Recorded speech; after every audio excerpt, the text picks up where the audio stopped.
All right, welcome to the Explainer. Today, we're going to break down something super important, Hong Kong's new guidance framework.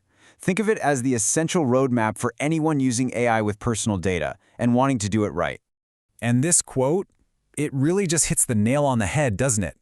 AI is this amazing thing with so much potential. But, it's also got this other side, a side that poses some serious risks to our personal data. And that's exactly why this guidance is so crucial. It's all about grabbing those benefits without ignoring the dangers.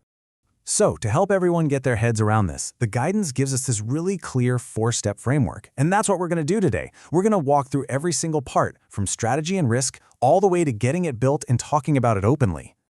Okay, so the first thing you really got to get is that this is not some one-and-done checklist. Nope. It's meant to be a continuous cycle, a journey that a whole organization takes to make sure its AI is ethical, safe, and, most importantly, trustworthy, right from the very start. And these are the 4 pillars that make up that whole roadmap. It kicks off with a solid plan, then you move on to really understanding the tricky parts, then you actually build the thing, and finally, you have to be super open about how it all works. Makes sense, right? All right, let's really get into it. Step 1. This is all about the blueprint. Seriously, before you even think about plugging in an AI solution, you've got to get the strategy right. And listen, this isn't some low-level task. That commitment has to come straight from the top. You see, a good AI strategy isn't just some dusty tech document. It's a real plan. It lays out the why, like, what's the whole point of this system? It establishes the ethical rules of the game, and, maybe most importantly, it draws these bright red lines in the sand saying, this is what we will not use AI for. Super important. And look, this can't just be something that's stuck over in the IT department, right?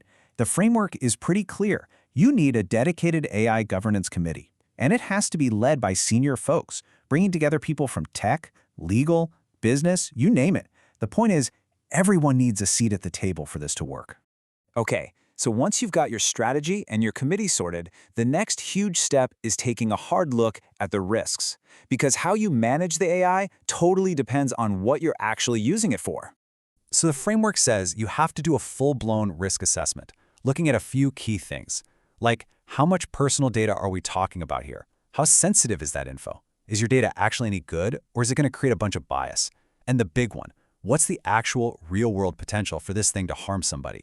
Because let's be real, not all AI is the same. An AI that's just personalizing ads, that's pretty low risk. But an AI that's deciding someone's credit score or helping a doctor with a diagnosis, whoa, that's a whole different level of risk, because those decisions can literally change someone's life.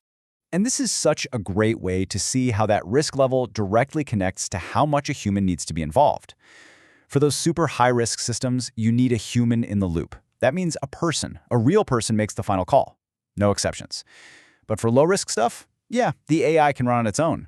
The main takeaway here? A human being has to be accountable at the end of the day. Now this is where things get really interesting. You start running into these trade-offs. It's a balancing act. For example, a super complex black box model, the kind where you can't really see how it works, might be way more accurate. But a simpler model, well, it's way easier to explain why it made a decision. And honestly, there are no easy answers here. Okay, so you've done all the planning, you've assessed the risks, now it's time to actually build this thing. This step is all about the nitty-gritty, the practical side of getting your AI system up and running and managing it every single day. You've probably heard that old saying from the computer world, garbage in, garbage out. Well, let me tell you, it has never been more true than it is with AI. The performance, the reliability, even the fairness of your system, it all comes down to the quality of the data you're feeding it. And what that really means is that data governance is completely non-negotiable. You have to make sure you're following privacy laws. You have to use the absolute minimum amount of personal data you can get away with. You have to constantly manage the data quality to make sure it's good stuff, accurate and reliable, and you've got to document everything. Every single step. And just launching the AI isn't where the story ends, not even close. You have to think of an AI system like a living thing. You've got to constantly keep an eye on it, watching for something called model drift. That's basically when its performance starts to slip because the real world has changed since it was trained. It needs constant care and feeding to stay on track. All right. Last but not least, once your system is actually running, the journey kind of turns outward. This fourth step is all about building and keeping that trust with your customers, your employees, with regulators, and you do that through being super clear and honest. Transparency here is everything. People have a right to know when an AI is involved. They need to get what it's doing, why you're using it, and what it can't do. And this is huge. They have to have a way to ask questions, to give you feedback, and to ask a real human to take another look at a decision that affects them. A really big piece of this puzzle is something called explainable AI, or XAI. Basically, if your AI denies someone a loan or maybe flags their job application, you need to be able to explain why it did that. It's all about cracking open that black box so that the process actually makes sense to a human being. So let's bring this all home. What does this actually mean in practice? Well, this whole framework gives any organization that's jumping into AI a clear, practical path to follow.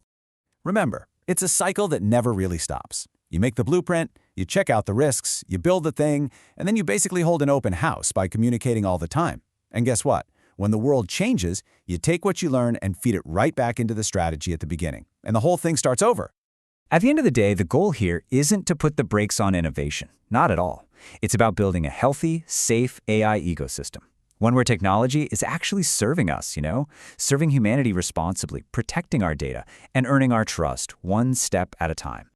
So this framework really makes one thing crystal clear. Using AI isn't just a tech decision. It's an ethical one. It is a massive responsibility. So the only real question left to ask is your organization ready to lead the way?